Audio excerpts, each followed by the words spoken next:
What's up everybody, this is BS for Build. I'm Chris. Today I'm here to show you guys how to rocket bunny your GT86, your FRS, or your BRZ for $1,500. Stay tuned.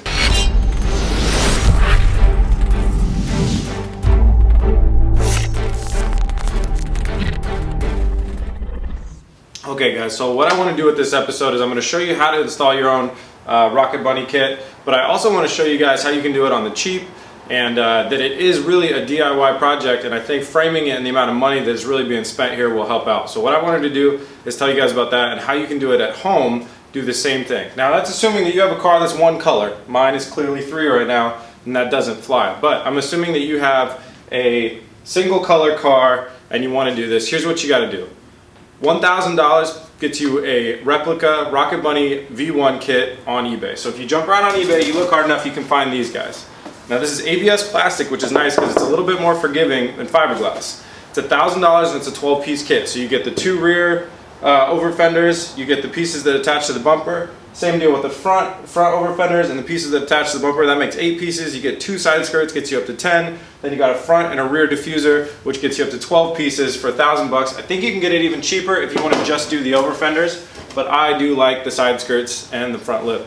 So that's $1,000 down the drain right there. What do you do with the rest of your money? Well, assuming that you're not going to buy wide wheels and tires, which I have wide wheels and tires, I'm not going to include that in the price here. Assuming that you want to stay stock and just go the cheapest route, you need to buy spacers. That's $100. And then what I would do, if I was trying to stay on the cheap and I had a car that's one color, take all your kit pieces down to a body shop and get them painted to match your car. Bring your car down there so you can show the guy any fading, anything like that. If you have a brand new car, it should just be match the paint code and you're good to go.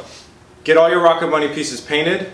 That should run you about $400. And there you are, you're at $1,500. And then I'm going to use about 10 bucks in materials and a couple of tools here and there, and I'll show you guys how to do the full install. It's totally DIY. This is one of the easiest projects that I've actually done on these cars, so I think everybody can tackle this on their own. Enough talking, it's time to get down to business. Let's wide body this thing. Alright, on this project it doesn't really matter where you get started, except for I would never start on the bumpers. Don't start on the front or the rear bumper. Start on the body itself first, either the front or the rear fenders. Don't think it matters what side you start on. It shouldn't matter at all. So what you have to do for this, a lot of people have asked, is do you have to cut it? I'm pretty positive you have to cut it. You can see where I'm at right here with the stock. This is about a 17-inch wheel and tire combo. If you ran some super stiff coilovers, I mean, there's an inch out of here. So if you want to have less than an inch of play in your wheel, you could try that. But I don't think it would be, the ride would be terrible. And if you hit a bump, you'd be really around a corner, risk of losing traction. So I'm pretty positive, you have to cut this thing. So here's what you do. You're going to want to follow this body line up here to go straight up, take off about 2 to 3 inches, and then you're going to come straight back down here, cutting through this rear part of, like, it's the outer and inner skin meet up here and make a big seam of this thing, and you're going to cut straight through it. So for this I'm going to use a couple tools. I might be using a little body saw, which I'll show you, and then I'm going to be using a cut-off blade on a reciprocating tool. And so first thing I'm going to do though is I'm going to mask off the lines where I want to go, and then we'll grab the reciprocating tool and we're cutting just through this outer skin of the quarter panel. We're not going through the inner skin. So grab your hand, feel under here, you'll be able to feel the inner one, outer one. Only go through one layer as we go through here, and then go through 2 once you meet down here, because they are basically seamed together. They're one piece. Down here, straight around. Now I know my heart is a ghost town.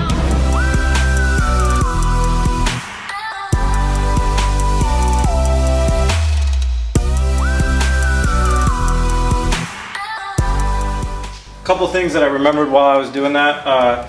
Normally, so you can see this strip of sealant here, it's called seam sealer. Normally this is going to be attached to this and sealed up really strong, except this is a replacement quarter panel that I just did on this car, and so that's why it's not on here. What you're going to have to do normally is once you get this cut off, you're going to have to pry these two things apart. You can just kind of fish a screwdriver or something in here and work along this. Don't worry about damaging this or this anymore, because they're going to be completely gone off of your car. So just kind of get it off somewhat gracefully. Secondly, your mud guards that are going to be under here, the little plastic things, those are no longer going to work with the wide body kit, so pull those off. You're going to have to pull your wheel off probably, pull them off, throw them away. They're pretty much useless. I will show you how to waterproof the underside of your car and replace what those things were doing in a later episode in this series. And fourthly, safety equipment. You saw that I was using a respirator. That's kind of optional. I'm tired of breathing in metal flakes from doing this crap. Earplugs are definite must. Gloves are great. I burnt a hole in there with sparks. And eye protection, eyes, ears, mouth, hands. Okay, now that we have this done, so you got to imagine we're putting our piece of plastic from here over here, right? Wheel comes over here. Water is going to be flying up into this crap constantly. Any water gets in here and you got a problem because it's going to roll down into here and then it's going to be inside your quarter panel. That's no good. So what we need to do is 2 layers of waterproofing. So this is the preliminary layer that we're going to do, and we're going to use this extra metal right here to waterproof up this piece of this build. Then we're going to put our Rocket Bunny on top of it, and then we're going to waterproof kind of from here out to the Rocket Bunny. Then you'll have a good waterproof seal on the whole thing. So in this episode though, we are going to go over kind of a good way to get started on that, which is use this metal material. I'm going to grab some sheet metal cutters. I'm going to cut some slits into this so we can bend it, and I'm going to bend it back over this layer right here.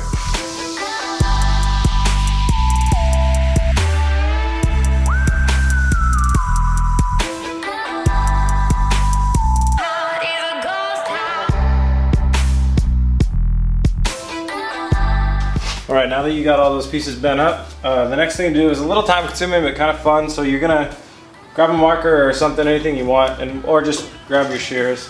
And you're gonna come through here and just trim off the excess all the way around. So there's not too much hanging. I like to use channel locks to work with this metal because they can kind of they have a little bit more reach. And you're gonna wanna bend the metal so it's gonna mate up with your outer skin nicely without bending it in. You can see it's very flexible here. You want to limit the amount that you're bending it in.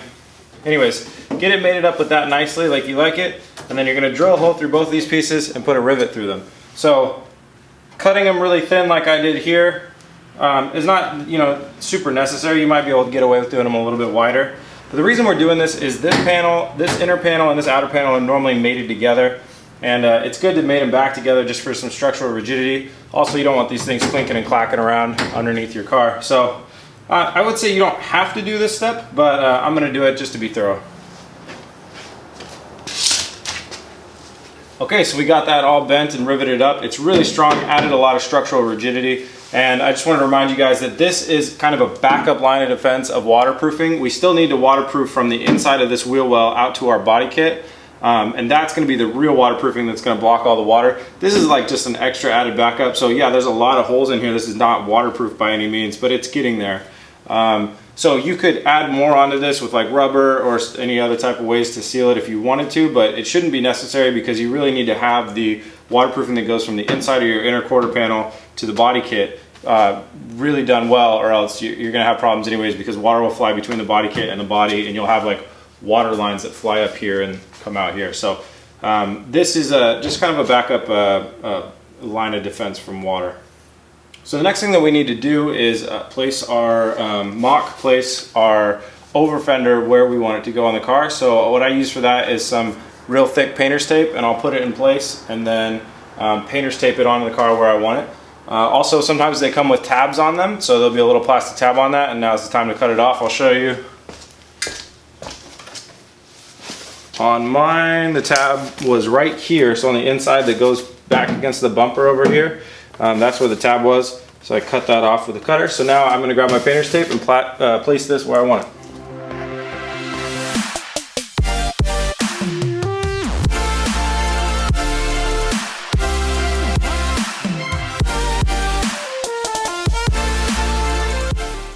Okay, so real quick, while this is still stuck on here, you can tell painter's tape is not the best option for this. It's really best to have a second person for this part. It's not like, I've done this before, so I'm not too worried about roughing it a little bit. If you start by doing the back over here, you can do the back over here and the front down here, and that kind of helps set up the rest of the line. But the painter's tape is going to cover what you're looking at, but you can feel the body line underneath the tape and kind of see, okay, I'm matching up with the body line. You're trying to hit that like hip line on the quarter panel of the car. So anyways, next step, we need the correct rivets for the body kit and your car and drill bit, and you're just going to drill through. I would advise, like I said, you do this one first, then align it. Now that that's going to be set in there, align it down here, make sure you got a really good door line, and then I would do this one Then I move up from this one, and then I do the rest of these. And I move my way straight back like that. Actually, yeah, it doesn't really matter because if you screw up too badly either way, you're gonna get a bulge. So just don't screw up, keep it taped down.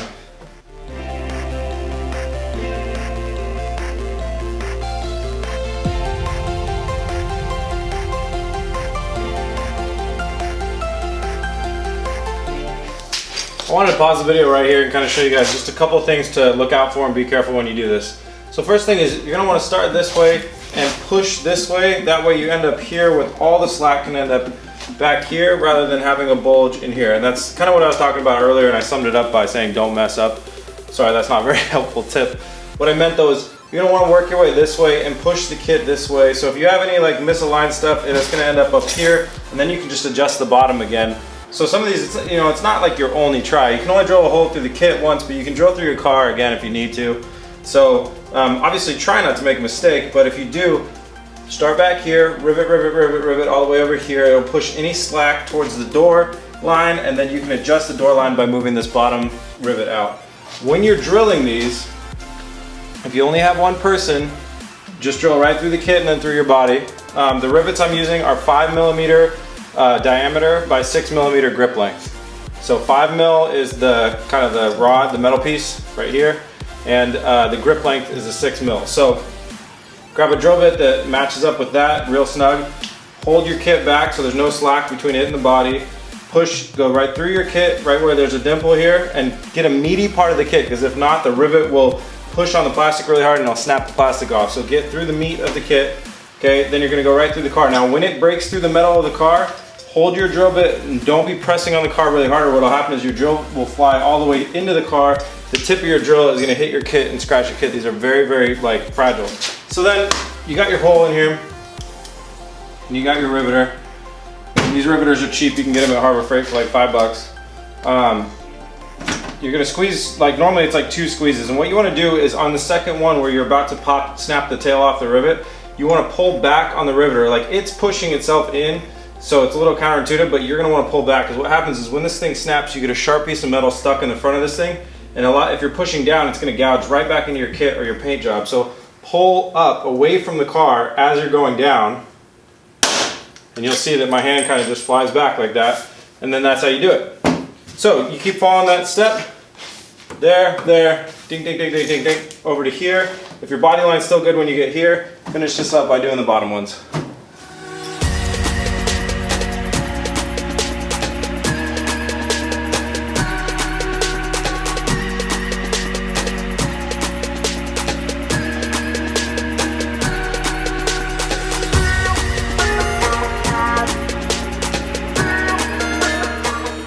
Well, all right, there you have it. We got our bolts back here lining up with this body line right here from our tail light. And we'll follow the body line of the body down in the door line here. Now these kits are going to come with a few imperfections, and if you're a real perfectionist, you could try and correct them. I don't know, I'd rather not just even dare. So I left that stud out down there because I have some work to do, because I did just replace this quarter panel. I got some work to do down there before, so I just left it there so I could have a little bit of room. But that is it, that's how you do that. This took me in total about, look at my watch, between 2.5 to 3 hours to do. And I did have to make a run down to the hardware store to get some more rivets. So if you had a friend, I'd say this is 2 hours. All right, that's it for the rear. I'm gonna go ahead and jump on the other side, and then we'll come back tomorrow and I'll show you guys how to do the fronts. Hey guys, we are back, and it is time to do our front over fender and install it here on our car. Previous install I did on this, I actually took the fender off and did it on the ground, but I think because the fender is really, it's a flimsy part already, I'm going to leave it on the car so the car will support it, keep it bent, and keep it in the right shape that it wants it to stay in, and then we'll work with it from that on the car. And I don't see any downside of doing that. So first things first, your kit will probably have some tabs on here, so you can see mine has a tab right here. That's going to stop it from kind of coming up flush here. So I'm going to do 2 things. I'm going to grind this tab off, I'm going to cut this tab off, and I'm going to pull this bracket off of right here so that doesn't get in our way. Then I'm going to start kind of mocking this up in the area that I want it and laying out tape on the parts of the body that I need to cut out and remove.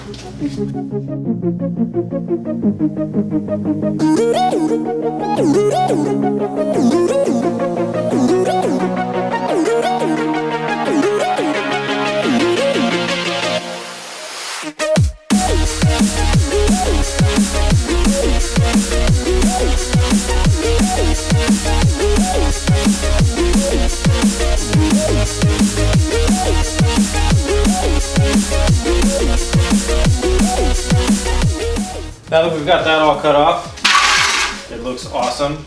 The part that's somewhat pointless but kind of helps in the long run, grab the kit, grab a bunch of really thick painter's tape, and I advise trying to tape it on the best you can. If it does nothing else, what it'll do is get you a good starting point where the kit is on there, especially if you're doing this with one person. This is definitely a job that would benefit from having two people. So get your kit on here, put a couple pieces of tape on there to get it to stay in the right spot, and get your drill ready. I suggest doing this hole first. Now you can feel through here and you can kind of feel the construction of your fender and how it's made. It is pretty flimsy. Sometimes when you drill through here you will hit a backing though. And so just tread lightly. You can go through both sides of it if you want. It's not really going to change anything, but just keep that in mind for your rivet. You don't want to shove a rivet all the way through both pieces and then squeeze it together. So I'm going to go ahead and start getting this thing placed on here where I'd like it.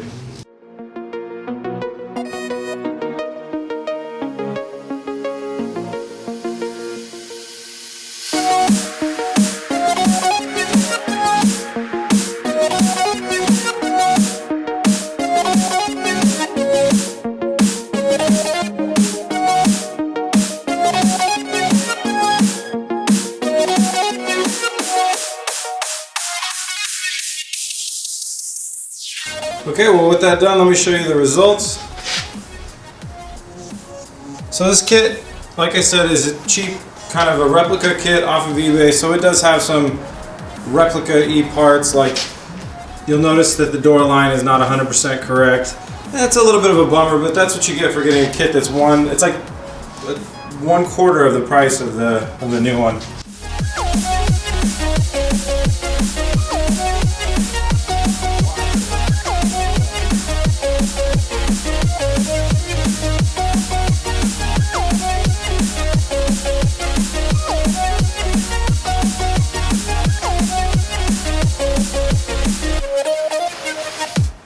Well, alright! Body kit on. Do this same thing, process on the other side, and then you're done with the hard part. The cutting, the scary part is over. After that, it's front bumper, rear bumper. You got the front lip and the side skirts. I'll go over all that stuff in later episodes. In the very next episode, we're getting our wider wheels and tires put on this car, and I'm going to show you guys how to get clearance with your front bumper and using the Rocket Bunny pieces on the front and rear bumper to get that clearance that you so desperately need once you go wide. And then in a later episode in the series, we will be doing the waterproofing. After you do this, you'll realize real quick you want some good waterproofing because you don't want water flying between your body kit and your fender, this crack right here, and you also don't want it just flying up from engine bay. So that will all be coming in a later episode. You can find us over at facebook.com/bsforbuild, bsforbuild on Instagram, and bsforbuild.com. It is St. Patrick's Day. That's not a very good Irish accent. I suck. Shout out to all the Irish fans. The B is for Builders in Ireland, and everybody's supporting St. Patrick's Day. I'm going to support it by drinking a gajillion beers. So have fun on St. Patrick's Day. Be safe. Cheers. Head over to bsforbuild.com. You can scroll down to our shop and find the Plan B shirts. We still got a couple left. They are going to run out pretty quickly here, though, and these are limited run shirts, so they won't be made ever again. So pick one of those up. There's also all sorts of other stuff like hats, key tags, zip ties, all sorts of great stuff. Thank you guys very much for buying those things. Every bit of that is packaged, it's all shipped, it's all ordered, packaged, shipped, designed, everything by me to lower the cost and keep everything, all the money in-house. So it goes, seriously, money just goes straight into my PayPal, and then that money gets spent on parts for these cars. So thank you guys very much for that and supporting the channel. It's a huge help and a big motivation. So hit the subscribe button so you're subscribed to the channel, and you'll see the rest of how this Rocket Bunny kit comes together, and hit the like button because I like it when you like it. Peace.